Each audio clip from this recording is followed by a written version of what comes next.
There's a paradox that really gets to me sometimes. You see it everywhere. Oh, yeah. People who are, by all accounts, doing everything right. They followed the script right, got a degree, landed a safe job. They show up, they grind it out, 40, 50, sometimes 60 hours a week. Yeah. They work so incredibly hard. They're the people following the rules we were all taught, the backbone of the economy. Exactly. But here's the thing that's so frustrating.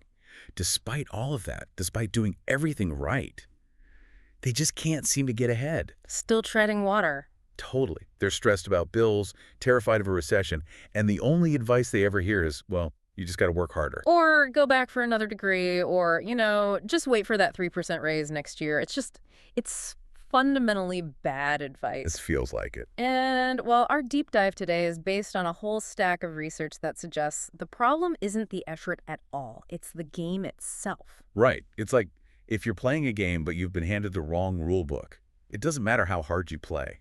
You're still going to lose. That's it. So today, we are tearing into the wealth mindset. We're analyzing that financial blueprint made famous by Robert Kiyosaki in Rich Dad, Poor Dad. But we want to go beyond the catchphrases. We want to get into the mechanics of why some people seem to get rich while working less. Well, others stay poor, working themselves to death. Yeah. And we should be really honest here. This is mostly about unlearning. School teaches us a trade, right? It teaches you how to be a nurse or a coder, how to be a good employee. For sure. But it almost never teaches you how money actually works. Which is the whole difference between working for money and making money work for you. Which I'll admit, it sounds like a bumper sticker. It sounds a little cliche. It does, until you actually dig into the math. When you get into the mechanics of that one phrase, it requires a complete rewiring of your brain. It means redefining what wealth even is. Okay, so let's unpack that, because I think most of us, myself included, we operate on this factory setting model. You go to work, you trade your time for a paycheck, Pay the bills. and repeat until you're 65. That's the standard model. And the research calls this the primary trap. It's the rat race. And it's a trap not because it's evil, but because it's mathematically flawed. It's all based on trading your time for money. And the obvious flaw there is that your time is limited. Precisely. It's just physics. We all get the same 24 hours in a day. So Right. if your income is tied directly to how many hours you can physically work, you've put a hard ceiling on your wealth. You can only work so much. Before you burn out or get sick or just run out of days. Exactly. And this brings up a really interesting point from the notes about the rich mindset. It's not just about the number in your bank account. It's about the question they ask. Right. So most people, the poor and middle class, they wake up and ask, how much do I earn? It's a salary question. It's a job question. A job question. But the wealth mindset asks, how can money earn for me? That is a huge shift. One is active. I have to be there, sweating, stressing to get paid. The other one is passive. The money does the work. And this explains something that I think confuses a lot of people. The high-income poor person. I love that term. Because we always assume high income and wealthy are the same thing. They're not at all. You see a surgeon, maybe, or a corporate lawyer making 400 grand a year. You see the Porsche, you assume they're rich. Of course. But if they're spending 400 grand a year to maintain that lifestyle, their net wealth is zero. They're just a highly paid poor person. Because if they stop working for a The second. money stops instantly. That's the real test. The source material asks this very scary question. If you stopped working today, how long could you survive? Oof. Yeah. For most people, that answer is probably measured in weeks, maybe months if you're lucky. Exactly. For the truly wealthy, the answer is indefinitely, because their income isn't coming from their labor. It's coming from their assets. Which brings us right to the next piece. The mechanism for how you fix this. It's not about a raise. It's about vocabulary. Right. This is my favorite part because it's so simple, but it just breaks your brain. The assets versus liabilities talk. Yes. This is kind of the red pill moment of financial literacy. And I have to warn you, if you're listening, you might get a little defensive here. Most people do. I know I did it first. So let's lay out the definitions from this blueprint. They're not the ones you learn in Accounting 101. No, not at all. Traditional accounting is all about net worth, book value. The wealth mindset is about one thing: cash flow. So here's the rule. An asset is something that puts money into your pocket. Simple enough. And a liability. A liability is anything that takes money out of your pocket. Okay, so if I own a stock and it pays me dividends, money comes into my account. That's an asset. Correct. And if I have credit card debt charging me interest, money leaves my account. That's a liability. Easy so far. But this is where it gets really interesting and kind of painful. Because the research lists things we all think of as our biggest assets, and it just throws them right into the liability bucket. The fake asset trap. The material is very explicit. It mentions things like boats, luxury cars, and this is the big one, your house, your primary residence. Wait, hold on. My house, that's the American dream. That's my biggest investment. If I put my net worth on a spreadsheet, my house is the biggest number in the plus column. In a traditional accounting sense, sure. But let's run it through that cash flow definition. Does your house put money in your pocket every month? No. I mean, I pay the mortgage, I pay property taxes, insurance, the water heater breaks, I have to pay for that. It costs me thousands. So then, by the strict definition of the wealth mindset, it's taking money out of your pocket. It's a liability. It is a liability. It might be a place you love, a necessity, but financially, it's a drain on your cash. It's not a source of it. That really stings to hear. It's meant to be a wake-up call. People confuse appreciation, the hope that it's worth more in 20 years, with actual cash flow. The problem is, while you're waiting, that house is eating your income every single month. So the source is arguing that people confuse looking wealthy with being wealthy. They buy the big house, the nice car, the new phone. They simulate success. But because those things drain cash, they actually prevent you from ever building real wealth. You look rich, but you're getting poorer every month. Okay, so if cars and houses are fakes, at least at the start, what are the real assets? What should we be buying? The blueprint lists 3 main categories. First, businesses. Specifically, businesses that don't need you there. If you have to run the register, it's just a job. If it runs itself and sends you a check, it's an asset. Okay, gold standard. Second is paper assets. Stocks, bonds, mutual funds, stuff that generates interest or dividends. And the third, which I think gets overlooked a lot, is intellectual property. Like writing a song or a book. Exactly, or creating a course, patenting something. You do the work once and the royalties pay you over and over. There's actually a fourth one in our notes that I think is the most accessible for pretty much everyone listening. Skills. Yes. Your mind is your #1 asset. If you learn a high-value skill, say you learn tax law or digital marketing or how to evaluate real estate deals, that skill becomes an engine. It creates opportunities. So the cycle is just different. The typical person gets a paycheck and immediately buys liabilities. A nicer car, a bigger TV. They think they're upgrading their life. But they're just digging a deeper hole for themselves. Whereas the wealthy person gets $1 and what? They don't buy the Porsche. Not yet. That's the key. They use that dollar to buy an asset. Maybe they save up for a down payment on a small rental property.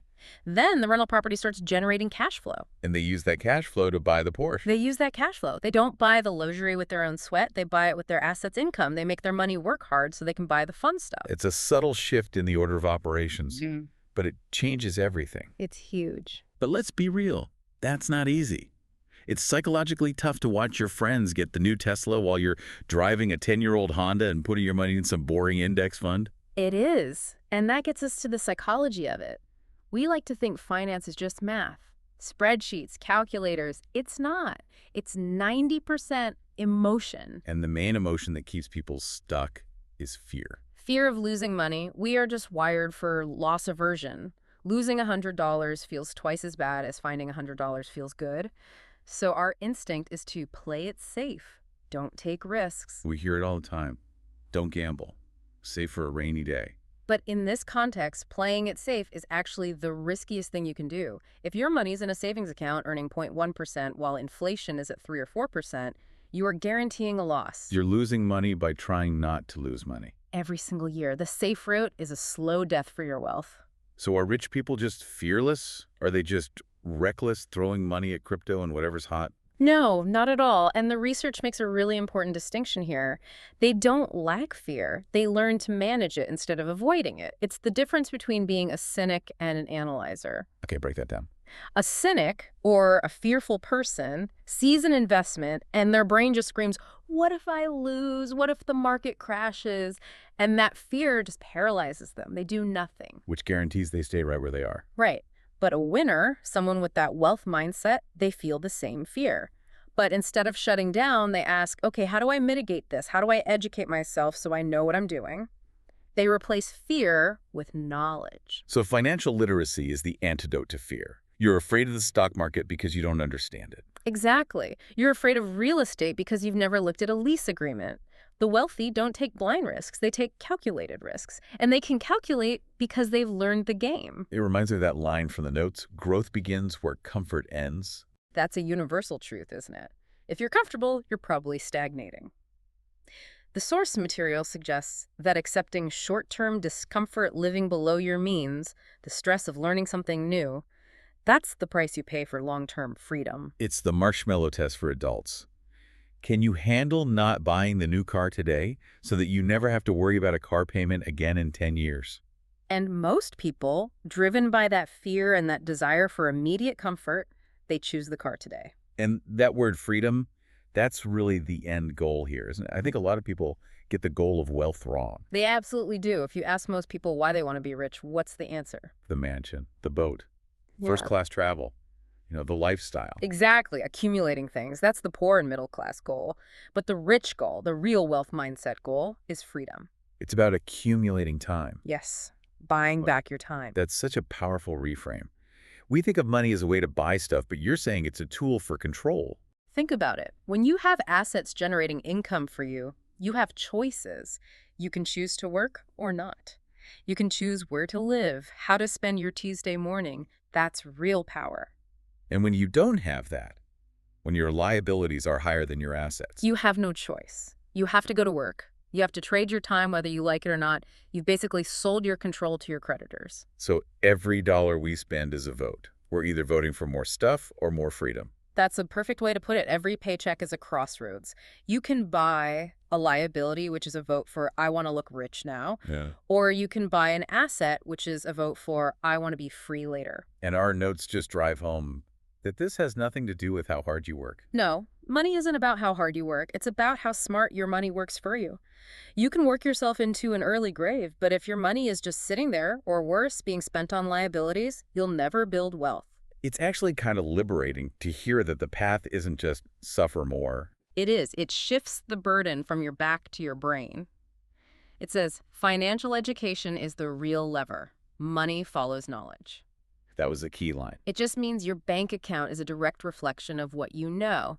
If you want to change the number in the account, you have to change the information in your head first. So for anyone listening who feels that squeeze we talked about at the start, working hard but feeling stuck, the first step isn't to go ask for overtime. No. The first step is to stop the bleeding.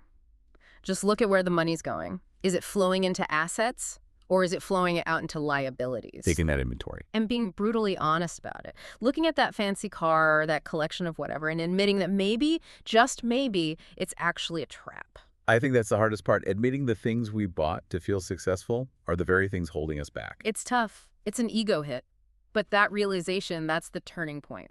Once you see a liability for what it is, you can stop feeding it. You can start building your freedom. We've covered a ton of ground here, but I think the core message is actually really hopeful.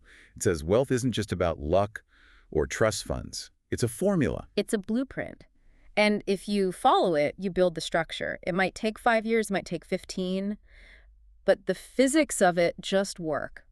Assets in, money in, liabilities in, money out. So what does this all mean for you listening right now?